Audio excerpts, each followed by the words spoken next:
Sujana Chowdary, CM Ramesh ఇట్లాంటి వాళ్ళకి కొత్తగా పార్టీలో చేరిన వాళ్ళకి సీట్లు ఇచ్చేశారు. వరప్రసాద్ ఇట్లాంటి వాళ్ళందరికీ, పాత వాళ్ళకి సీనియర్లకి కష్టపడ్డటువంటి వాళ్ళకి వదిలేశారు. ప్రతి భారతీయ జనతా పార్టీ కార్యకర్త ఆగ్రహం, ఆవేదన వ్యక్తం చేశారు. మొన్నటిసారి ఆంధ్రప్రదేశ్లో జరిగిన ఎన్నికల్లో ఒక్క శ్రీనివాస వర్మ ఎంపీ క్యాండిడేట్లో పాతవాడు లేదా పార్టీని మొట్టమొదటి నుంచోడు.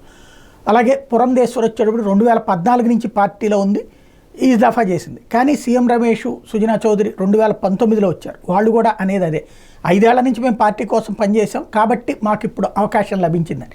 ఇది ఇక్కడే కాదు, దేశవ్యాప్తంగా బీజేపీ కొత్త వాళ్ళకి అవకాశం ఇస్తోంది అనడానికి సాక్ష్యం.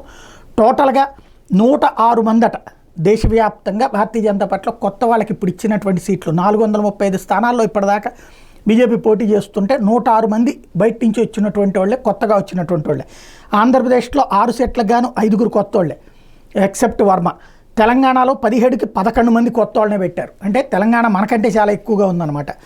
అదే సమయంలో హర్యానా 10కి 6, పంజాబ్లో 13కి 7, జార్ఖండ్లో 13కి 7, ఉత్తరప్రదేశ్లో 74కి 23 మంది కొత్త వాళ్ళే, ఒరిస్సాలో 21కి కొత్తగా వచ్చిన వాళ్ళు 6, తమిళనాడులో 19కి కొత్తగా వచ్చిన వాళ్ళు 5, మహారాష్ట్రలో 28కి 7, పశ్చిమ బెంగాల్లో 42కి 10, బీహార్లో 17కి 3, కర్ణాటకలో 25కి 4, కేరళలో 16కి 2, రాజస్థాన్లో 25కి 2, గుజరాత్లో 26కి 2, మధ్యప్రదేశ్లో 29కి 2, ఇతర రాష్ట్రాల్లో మొత్తం మీద కలిపితే 54కి 4. హయ్యెస్ట్ ఆంధ్రప్రదేశ్, తెలంగాణ లో ఎక్కువ కనబడుతోంది. అంటే రేషియో రెక్కను చూస్తే ఉత్తరప్రదేశ్లో కూడా గట్టిగానే కనబడుతుంది బయట నుంచి వచ్చినటువంటి వాళ్ళకి అవకాశాలు కల్పించడం.